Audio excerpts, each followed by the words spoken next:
하면 두 개를 갔을 때 할인해 주는 게 중요한 거지 한 번 더 포장을 해서 쓸데없는 포장재를 발생시키고 그걸 또 쓰레기 만드는 것도 불필요하다 보는 거거든요. 그래서 이번에 그런 부분들을 줄이기 위해서 법적으로 이런 부분들을 기준을 정한 그런 단계라고 보시면 될 것 같습니다. 네. 네네.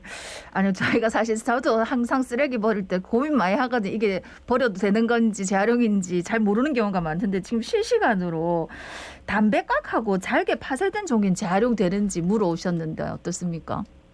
잘게 파쇄된 종이요? 하고 담배깍, 담배 그 케이스 예, 담배 케이스 같은 경우에도 뭐 재활용 가능하긴 한데 네. 예, 사실은 그걸 왜 그러냐 또 비닐이 막 붙어 있는 경우가 있잖아요, 그죠? 예. 예, 그런 것 같은 경우 사람들이 대부분 다 그냥 버리기 때문에 네네. 그런 것 같은 경우에는 뭐 배출된 상태에서는 다시 그걸 분리할 수는 없는 거고 소비자들이 배출하는 단계에서 이렇게 분리를 하면 모르겠지만 예. 섞인 상태로 많이 분리를 하기 때문에 대부분 이때까지 재활용 못했다고 보시는 게 맞을 것 같습니다. 네. 좌우지간 조금 더 불편하면 훨씬 더 좀 환경을 생각할 수 있는데 현장에서 그냥 뭐 코팅지 있다 해가지고 다 바로 또 버려지고 재활용이 전혀 안 되고 이런 좀 불상사를 계속 막아야 되겠다라는 생각이 듭니다. 그래서 택배로 크게 늘어난 포장 쓰레기를 줄이는 방안이 좀 나왔는데 포장 공간의 비율, 횟수를 제한하는 새로운 기준이 하반기에 발표될 예정이다라고 하더라고요. 이게 무슨 내용입니까?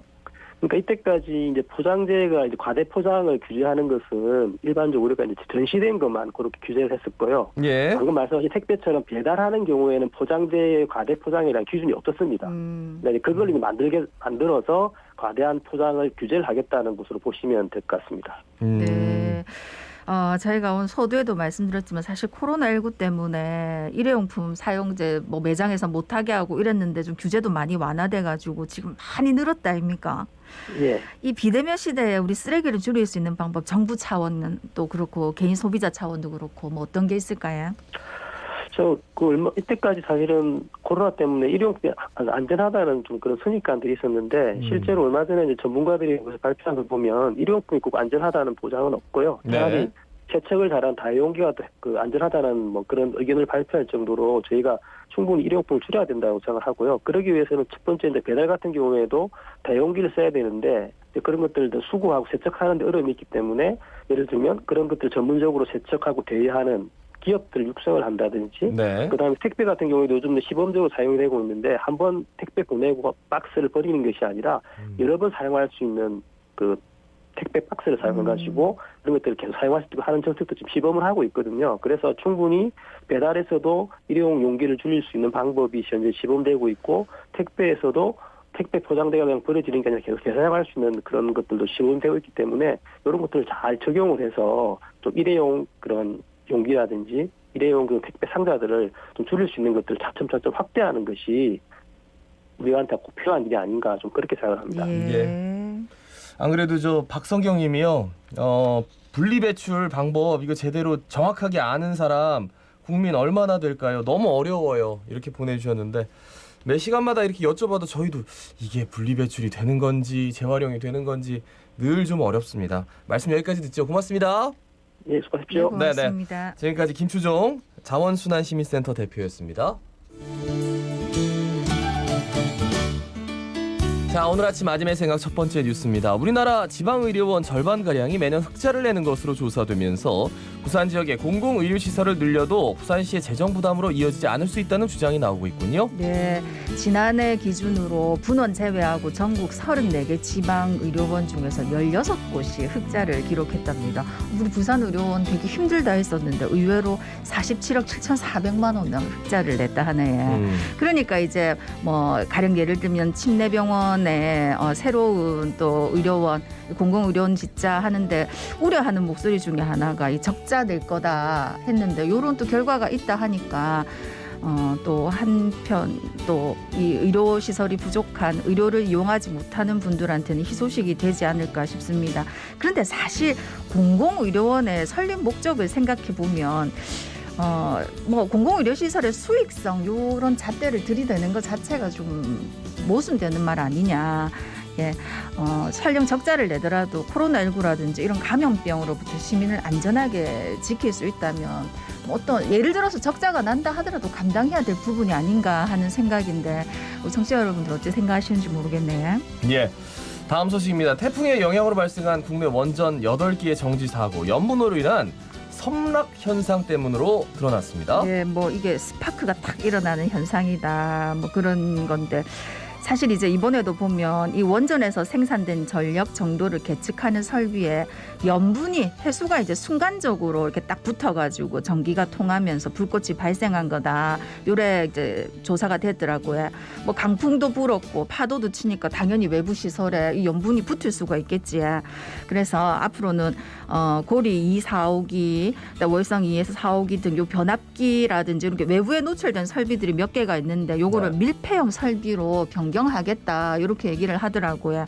당장에는 지금 뭐 이게 땜식 사후 대책이라지만 지금 안전에도 지금 또 뭐 앞으로도 해수가 몰아칠 수도 있으니까 강풍이 불면 일단 요렇게 처리하는 게 중요하겠지만 사실은 우리 국민들이 제일 바라고 시민들이 바라는 건 이 불안감 해소하는 건 아니겠습니까? 그러니까 좀 종합적인 대책 마련해 주이소. 예. 마지막 소식입니다. 주거 환경 개선과 거주민 건강을 위해 실시하고 있는 부산 지역 성면 슬레이트 지붕 철거 작업 실적이 코로나19 여파로 좀 저조하다는군요. 예, 아시다시피 1960년에서 70년대 건축 자재로 이게 슬레이트 많이 사용됐는데 여기서 1급 발암 물질인 성면이 있다 아닙니까? 이게 그 집에 사시는 분들한테도 몸에도 안 좋지만 이게 막 바람이 불면 공기 중에 흩날리게 되니까 다른 시민들한테도 건강에 위협이 될 수 있거든요. 그래서 지원 사업을 펼치고 있는데 코로나19 때문에 많이 지금 지원이 안 왔답니다. 서둘러서 신청해 주이소. 아침의 생각이었습니다.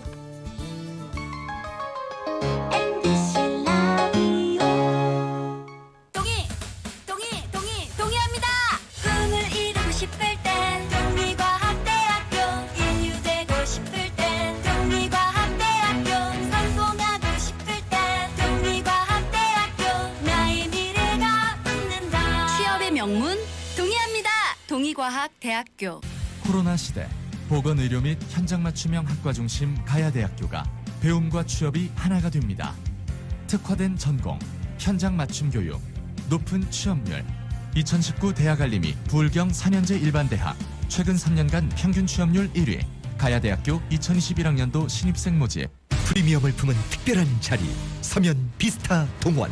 광역교통망을 더 빠르게, 도심 생활을 더 편리하게, 포베이 혁신평면을 더 쾌적하게, 동원개발 45년 기술력까지. 서면 비스타 동원 10월 오픈 예정. 051-914-0200 주식회사 동원개발. 정거 형님, 생닭 한잔 먹자.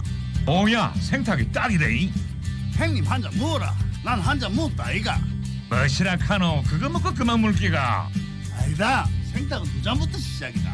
역시 생닭 정말 좋다. 나도 생닭 정말 좋다. 신문은 그릇입니다. 사랑과 삶을 담는 그릇, 부산일보. 신문은 창입니다. 세상과 일상을 보는 창, 부산일보. 함께한 역사 위에 100년의 미래를 쓰겠습니다.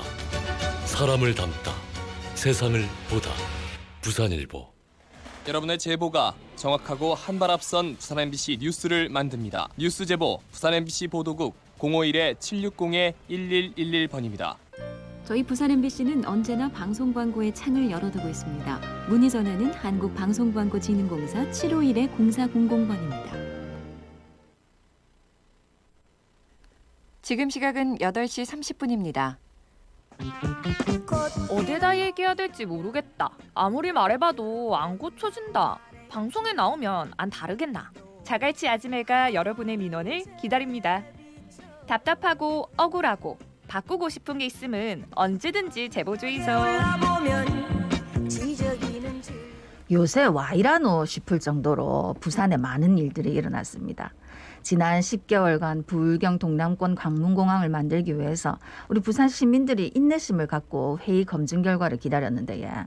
그런데 최근 검증위원회에서 이해가 안 가는 결과를 내놨습니다. 무엇보다 안전분과에서 작성한 최종 보고서에서 위원장이 결과 수정을 지시했다고요. 결국 검증위원장의 의도에 따라 보고서가 표결에 붙여졌답니다. 그런데 이어서 또 조건부 표결 처리를 해가 부산 시민들의 공분을 사고 있는데 관련해서 이야기 나눠보고 다른 문제들도 함께 다뤄보겠습니다. 예, 국민의힘 하태경 부산시당 위원장 전화 연결됐습니다. 위원장님 안녕하십니까? 안녕하십니까? 예, 안녕하세요. 예, 김해신공항 검증위원회가 안전분과를 정말 무시한 채 표결 처리를 강행했다는 의혹이 제기됐고 실제로 그렇게 했습니다. 이에 대해서 국민의힘 부산시당 위원장으로서 어떤 입장이신지 한번 여쭤볼까요? 뭐 국민도 속고 야당도 속은 거죠. 제가 한 6, 7개월 전에 예. 이낙연 총리 당시에 물어봤어요. 가덕도 공항으로 갈 수 있는 거냐? 예. 절대 안 된다고 그랬어요. 그리고 당시 청와대에서도 내가 물어보니까 전혀 불가능한 일이다. 그래서 제가 민주당한테 지속적으로 물어봤어요. 당시에 가덕도 안 된다고 나한테 대답을 했는데 다시 입장이 바뀐 거냐? 입장이 바뀌었다고 그러더라고요. 그럼 좋다. 내가 지금 부산 야당의 시당위원장을 맡고 있으니까 적극적으로 돕겠다. 도움이 필요하면 언제든지 요청을 해라. 예. 공동 보조를 맞추자. 그렇게까지 우리는 뭐 전적으로 힘을 실어줬어요. 근데 이거 지금 뭡니까 이게? 근데 잠깐만 지금 말씀이 6개월 전에 이낙연 총리에게 직접 물어보셨다. 그런데 이낙연 총리 6개월 더 된 것 같아요. 한 10개월 정도 된 거예요. 예, 어쨌든 총리 맡고 있을 때니까. 총리 맡고 있을 때니까. 그러면 그때 이제 물어보셨는데 안 된다라는 답변을 들으셨다고요, 직접? 그렇죠. 어디서 어떻게 들으셨는지 여쭤봐도 될까요? 국회에서 물어봤죠. 국회에서? 예, 국회에서 그러니까 공개적인 질의가 아니라 예. 개인적으로 편한 자리에서 물어봤어요. 근데 그때 안 된다고 해서 내가 민주당이 쇼를 하는 건 아닌가 의심을 좀 했고, 근데 이제 민주당에서는 아니다. 그때 입장과 다르다라고 해서 그럼 좋다. 그럼 뭐 이건 부산 전체의 문제니까. 왜냐하면 안 되는 일을 그냥 무대뽀로 추구하다가 오히려 더 큰 낭패를 볼 수 있잖아요. 근데 민주당은 어떤 인사였는지 그것도 좀 여쭤볼까요? 민주당 누구냐고요? 예. 민주당 의원들 다죠. 민주당 부산 의원들이 네. 정부 입장이 바뀌었다, 될 거다. 이런 식으로 했잖아요. 그래서 언제쯤이라고 특정 지을 수 있을까요? 지금 그건 공개적으로 다 드러난 거 아닙니까? 민주당에서 될 거다라고 이야기를 한 거 아닙니까? 그래서 좋다. 그러면 대통령 공약이니까 예. 다시 한번 공약을 지키라는 강한 압박을 우리 국민의힘도 하겠다. 공동보조를 맞추자 해서 기억하시겠지만 한 2달 전에 박재호 민주당 시당위원장하고 제가 만나서 제1항으로 신공항을 추진한다 하는 거를 합의를 해서 공동보조를 맞춰왔죠. 예. 그리고 얼마 전에도 한 일주일 전에도 이제 부산시장 등 서울에서 같이 밥을 먹었어요. 예. 박재호 의원이랑 저랑 셋이서. 그때도 이 가덕 신공항 추진하는 문제는 부산 미래의 핵심 과제이기 때문에 언제든지 도움이 필요하면 불러라. 뭐 총리 만나러 갈 때 도움이 필요하면 같이 가자. 예. 뭐 이런 이야기들을 쭉 해왔던 겁니다. 근데 이게 뭡니까? 뭐 마른 하늘의 날벼락이고. 네네. 대통령이 국민 속인 거 아닙니까? 대통령이 부산 시민 속인 거죠. 뭐 전 이낙연 총리하고 그런 대화를 나눴다. 10개월 전쯤에 그런 대화를 나눠서 신공항 절대 안 된다 했던 이야기는 오늘 처음 듣는 이야기이기 때문에 뭐 그렇다고 하시니까 그렇다면은 그 이후에도 뭐 믿고 그냥 했다고 하는데 어떤 노력들을 여당하고 같이 뭐 하셨다는 겁니까? 우리가 지속적으로 성명을 내고 우리가 또 부산 의원 국민의힘 의원 전체가 신공항 추진을 해라라고 힘을 실어줬죠. 예. 그리고 제가 공개적으로 수차례 신공항 이야기를 했고. 또 우리가 부산 의원들이 대정부 질의나 예결위장에서 기사 검색하면 다 나옵니다. 특히 이제 안병길 의원이 정세균 총리한테도 그때 신공항 문제 물어봤을 때 정세균 총리가 아니라 그랬어요. 대통령 공약이. 그래서 우리가 또 강하게 질타를 하고 그래서 그때 부산 의원들한테도 이거 뭐냐 정세균 총리 경질하라고 우리가 공동으로 압박을 하자. 그러니까 뭐 그때는 정세균 총리 오히려 옹호하는 듯한 발언을 했죠. 그러면은 이제 최종 보고서가 이렇게 해서 이제 검증위원회에서 조건부 의결이 됐단 말이죠. 뭐 법제처를 통과한다는데 법제처에서 뭐 어떤 얘기를 할지 모르겠습니다만 이제 추석 이후에 어쨌든 결과를 발표를 해야 됩니다. 그러면 만약에 이런 부당함이 있다면 여당과 뭐 공조를 하든지 아니면 야당 입장에서는 더 강력하게 대여 투쟁 입장에서도 고려를 할 수 있는 부분이 있을 것 같은데 여기에 대해서는 어떤 말씀해 주시겠습니까? 대통령이 나서야 된다고 보고요. 예. 민주당 제가 이제 박재호 위원장한테도 정부 인사 만날 때 이 문제로 우리가 공동 보조를 취해 줄 것이다. 그러니까 저는 부산 의원들과 대통령이 만나서 이 단판을 져야 된다고 생각해요. 대통령이 지금 아무 말도 안 하잖아요. 정세균 총리가 공약이 아니라고 했는데도 예. 대통령이 침묵하고 있잖아요. 그러니까 어쨌든 이 문제는 대통령 프로젝트예요. 예. 때문에 국토부 차원이나 총리실 차원에서 이 문제 결자 해제하라고 했을 때 저는 저렇게 될 수 있는 문제가 아니다. 그래서 아무튼 이거는 대통령이 나서도록 우리 국민의힘도 계속 압박을 할 테니까 민주당도 같이 힘을 보태줬으면 좋겠어요. 그러니까 검증위원회에서 결과를 이제 참고하는 거지 결국은 대통령이 결정을 해야 될 상황이다 이렇게 보시는군요. 그렇죠. 뭐 누가 하겠습니까? 부산시장이 하겠습니까? 예, 최근 전문가들하고 포럼 발족해서 빌딩풍 문제에 대해 논의한 걸로 알고 있는데 뭐 어떤 대비책, 어떤 대책 필요하다는 의견이 있었습니까?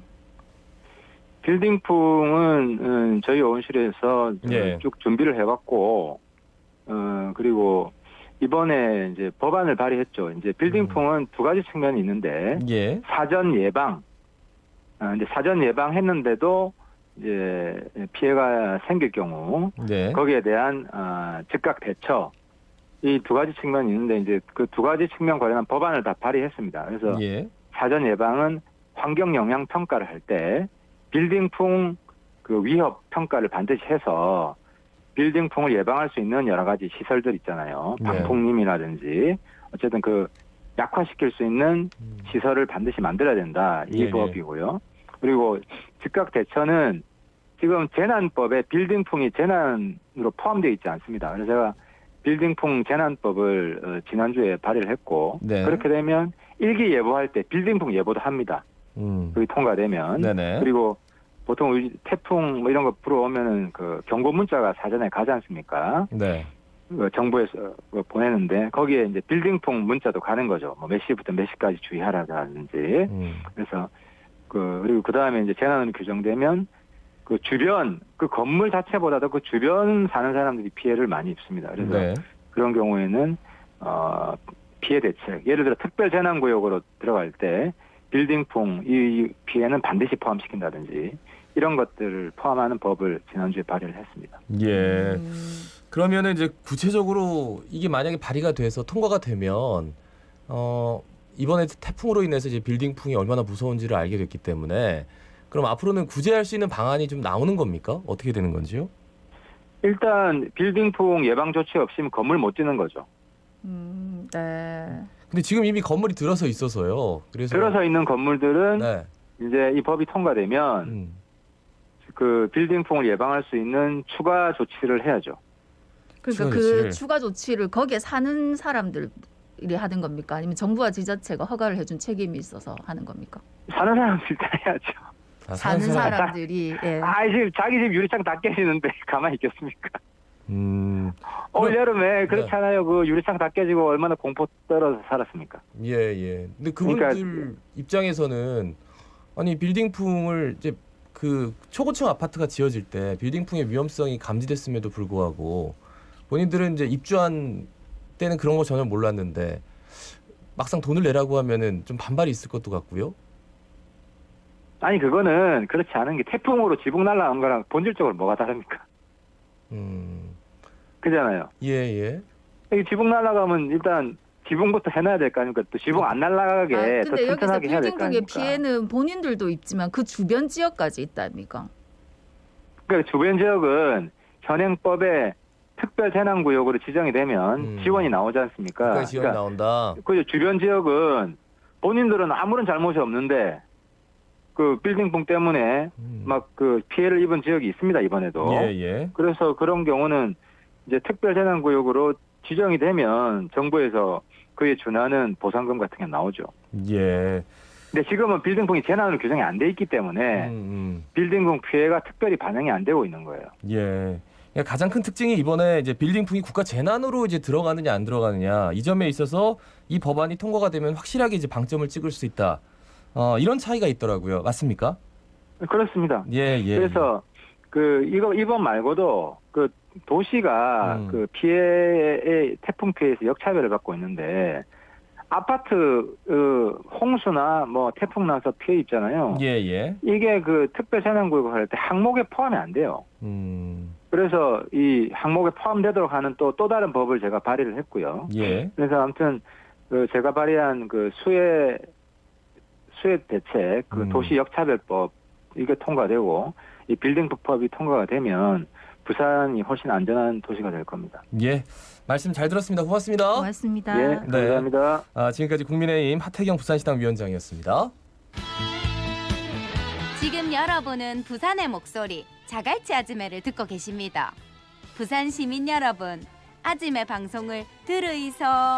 함께 목소리를 내주이소.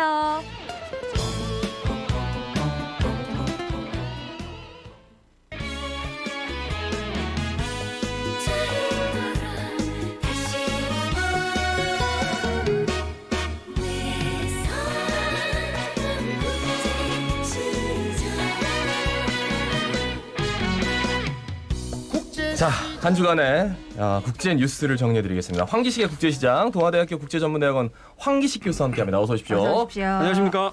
자, 선진 7개국 G7 재무장관 회의의 코로나19 시대에 지난 주말 화상회의가 개최가 됐는데 이 코로나 때문에 큰 그 빈곤국가 채무상환 유예가 연장이 결의가 됐습니다. 예, 이거 중요한 결의 아니겠습니까? 네. 예. 특히 올해 같은 경우에는 G7 재무장관 회담에서 어떤 결론을 내리냐가 저는 관심을 가지고 보거든요. 실제 도움이 많이 되거든요. 지난 4월에는 좀 두리뭉실했습니다.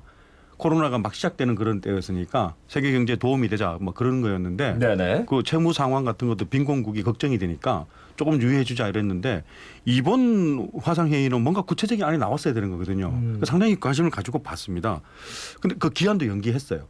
저는 올해 말 정도까지라고 했는데 생각했는데 한 6개월 정도 더 연장했습니다. 내년 6월. 내년 말까지면 좋았을 텐데 일단 내년 6월까지로 하더라고요. 그다음에 국가들도 명기를 하고 금액도 한 120억 달러까지는 다 합의를 했습니다. 유예해 주자. 뭐 크지 않은 금액이지만 빈곤 국가한테는 큰 금액이 될 수 있습니다. 그러니까 일단 빚 상환을 이제 유예해 주는 거죠. 걱정하지 말라. 이렇게 상당히 도움이 될 겁니다.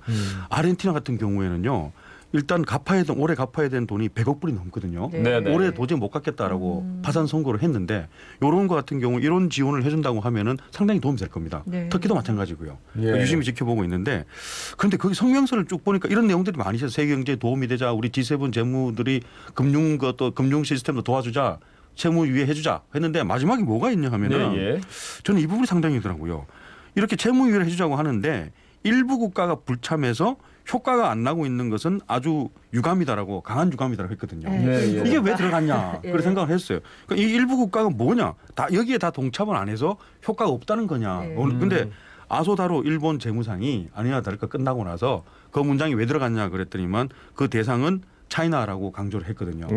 차이나가 동참하지 않는 상태에서 아프리카 주요 빈곤 국가들의 채무를 상환해 주는 효과는 크게 기대할 수가 없는 게 사실이거든요. 굉장히 많이 돈을 뿌렸잖아요. 맞습니다. 중국에서. 그래서 아주 차이나라고 강하게 주장을 하더라고요. 그래서 이런 부분도 조금 어떻게 생각하는지 올해 11월에 그럼 또 G20 정상회담이 있거든요.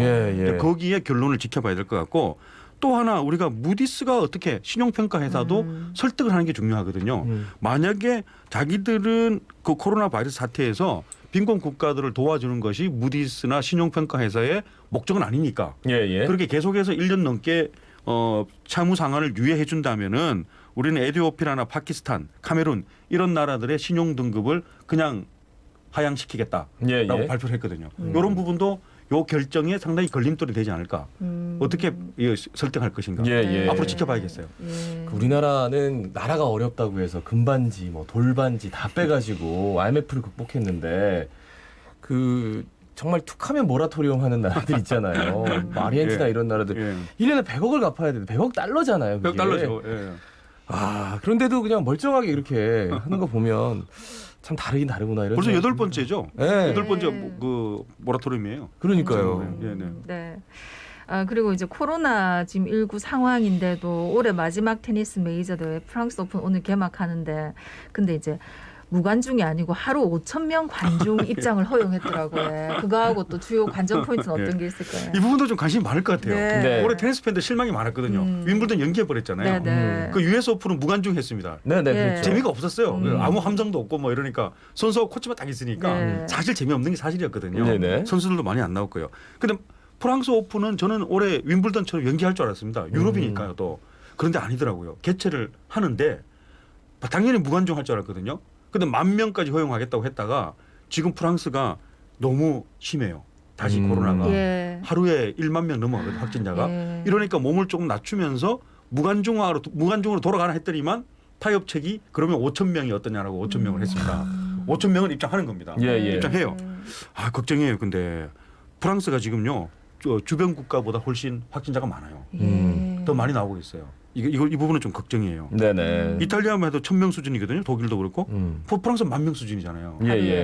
이거 어떡할 거냐 이거죠. 근데 뭐 프랑스 정부 얘기를 들어보면은 너무 경제가 타격받는 것도 너무 우려되니까 방역을 너무 철저히 하고 이러는 것도 우리는 도저히 못하겠다 이제.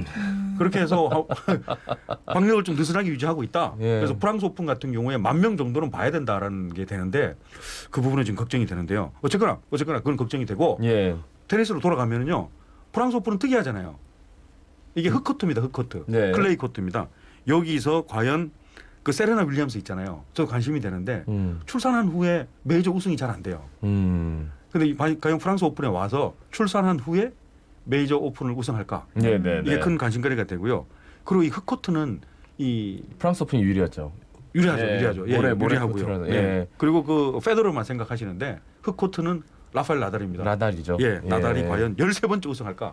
이거는 전 세계 테니스 팬들이 지켜보고 있습니다. 근데 우리나라 그 프로 스포츠 할 때 그거를 조금 도입하면 왜냐면 우리나라는 그 관중 소리나 그리고 그때그때 그 응원 소리를 다 스피커로 틀어주거든요. 조용하지 않습니다 경기장이. 근데 이 사람들 굉장히 좀 보수적이에요. 그렇구나. 스피커를 딱 도입해가지고 하면 되지 뭘 이렇게 근데 뭐 사람이 테니스 없다고. 같은 경우는 원래 갤러리도 조용해야 되는 거 아닙니까? 그래가지고 경기 같은 거 보면 뭘 상황이 있으면 다 같이 이렇게 하는 게 되게 웃긴데 그런 소리 넣어도 재밌을 것 같은데 여러 가지 소리를 복합적으로 해가지고 그러잖아요. 뭐 이런 거. 그럼 그쪽 얘기를 해야겠네요. 그러니까 원래도 관중들 보고 조용히 하라 했으니까. K 방역이 앞서가는 게 아니라 K 방역이 스포츠도 엄청나게 앞서가고 있습니다. 그 부분 생각을 못했습니다. 이탈리아가 의원 감축 국민 투표 그때 말씀해 주셨는데 이게 이번에는 압도적 찬성으로 70%로 통과가 됐네요. 통과됐습니다. 이번에는 안 될 줄 알았는데 지난번에 4년 전에 안 됐거든요. 그런데 이번만큼은 그래도 그 설득이 먹힌 것 같습니다. 원래 영국 병은 지나친 노조의 파업 이런 거였잖아요.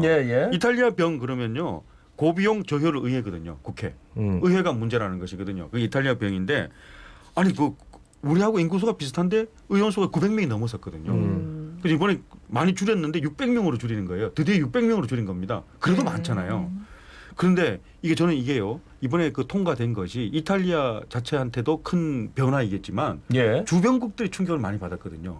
유럽의 주변국들이 영국이나 독일 대부분 다 똑같은 이탈리아 병을 앓고 있습니다. 너무 의원 수가 많고 너무 저효율이고 이탈리아는 죄송합니다. 우리하고 인구수가 비슷한데 의원 수 900명 정도라고 했잖아요. 그걸 이번에 600명 줄였는데 영국도 한국하고 우리 인구수가 한 1,000만 명 저 차이밖에 안 나거든요. 그런데 영국의 인구수는요. 죄송합니다. 국회의원 수는 1,500명입니다. 많죠. 너무 많아요. 이걸 줄이자는 그 움직임들이 많이 있었는데 대부분 다 실패했었거든요. 다 실패했죠. 이탈리아 이번 사례를 보면서 존슨 총리도 이번에 성명을 발표했습니다. 마크론 총리도 그렇고요. 다 영국도 그렇고 이태리도 그렇고 프랑스도 그렇고 25% 정도는 이태리를 봐라. 우리도 최소한 25%는 감축해야 된다라고 했습니다. 다음 뉴스는 우리가 분명히 영국하고 프랑스 같은 나라는 어떻게 할 거냐. 이게 지금 그거고요. 이번에 어떻게 그래도 70% 이상 70% 정도 찬성표를 받았는지가 궁금하더라고요. 그런데 최근에 이런 이런 분석이 언론에 많이 보도가 됐습니다. 이태리 언론에. 이거 있지 않습니까? 월급 대비해서 의원들 효과성 얼마나 만족하느냐. 월급 주는데도 의원 효과성이 1점 만점으로 봤을 때 노르웨이가 만점이었거든요. 만점. 1점 만점. 스웨덴이 0.7점 정도고 독일이 0.3점 낮아요. 미국은 0.2점 정도였고 최고 빵점 0.0. 네. 빵점이 이태리였습니다. 이태리. 예, 이것이 최근에 많이 이태리 언론에 보도가 됐습니다. 근데 하나만 더 말씀드릴게요. 그러니까 이태리가 0점으로 최하위고, 네. 그거보다 하나 위에 있는 나라 0.01점 거의 빵점인 나라가 어디라고 생각하십니까? 월급 대비 국회의원 월급 대비 효과성. 설마 우리나라입니까? 사우스 코리아입니다. 사우스 코리아. 우리나라군요. 아이고. 여기까지만 네. 말씀을 드리겠습니다. 알겠습니다. 참 씁쓸합니다. 지금 안 그래도 오늘 여러 가지 이제 뭐 우리 방송 들으시면서 청취자분들 의견을 보면 서로 무슨 책임질 일 말씀은 내 책임 아니다 한다는 식의 이제 의견을 많이 보내주셨거든요. 이거는 뭐 여야 가리지 않고 한국 국회의원들을 한 번쯤 생각해 보셨으면 합니다. 0.01이라는 거. 그다음에 이제 늘 이제 우리 시간에 자주 나오는 얘기 이제 중국 신장 위구르 자치구 위기가 지금 막 고조돼 있다. 미국은 인권 공세 계속 하고 있고 시주석은 민족 대통합 강조하고 있고 뭐 어째되고 있습니까? 이것도 좀 심각하다고 봐야 됩니다. 지난주에 미국 하원 전 통과 안 될 줄 알았습니다. 네. 통과됐더라고요. 예, 네. 위구르 강제노동 금지법.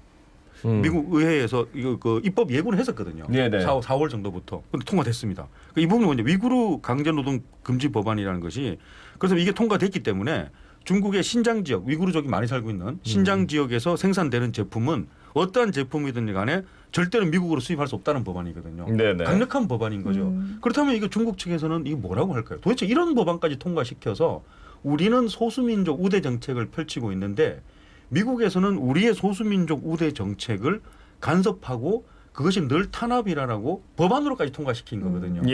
그러면 시진핑 주석의 연설을 가만히 들어볼 필요가 있었거든요. 더 강하게 연설합니다. 중화민국은 하나의 민족이다. 공동체 의식을 더욱 교육하라. 이 부분도 좀 저는 상당히 의미 깊어요.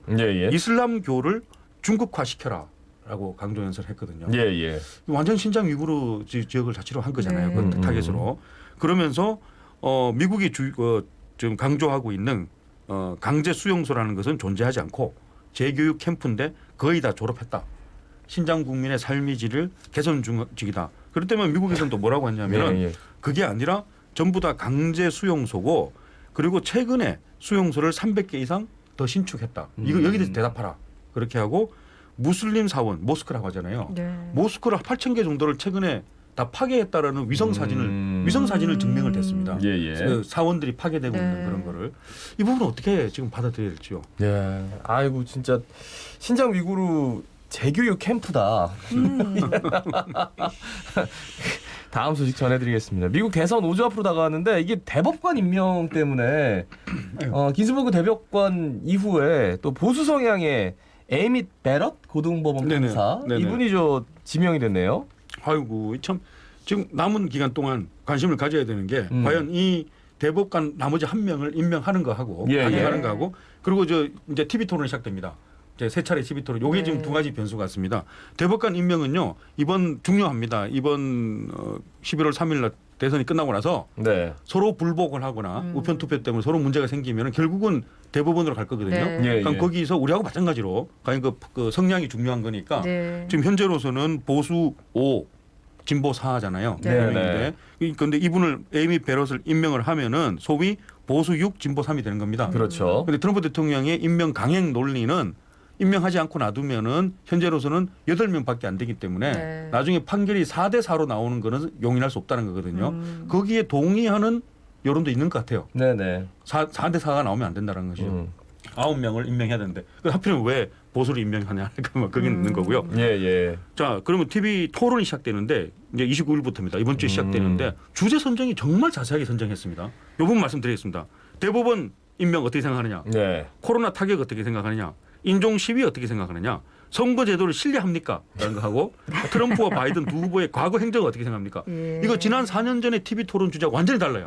지난 4년 전에 TV 토론은 일자리하고 이민 같은 그런 거였거든요. 아주 두루뭉술했는데 이번에 이렇게 선정할 줄 대놓고 몰랐습니다. 그냥 한번 붙어봐라 이렇게. 야, 이 미국민들도 단단히 준비하고 있군요. 알겠습니다. 대선이 이제 접어들기 때문에 더 재밌을 것 같아요. 맞습니다. 다음 주 기대하겠습니다. 고맙습니다. 고맙습니다. 지금까지 동아대 국제전문대학원 황기식 교수였습니다. 한지민 씨가 선택한 자동차 보험은 삼성화재 다이렉트 가격은 저렴해 보상은 든든해 이러니까 모두 다 다이렉트 자동차 보험. 전화 가입은 1600-5008. 가입 시 유의사항을 확인하세요.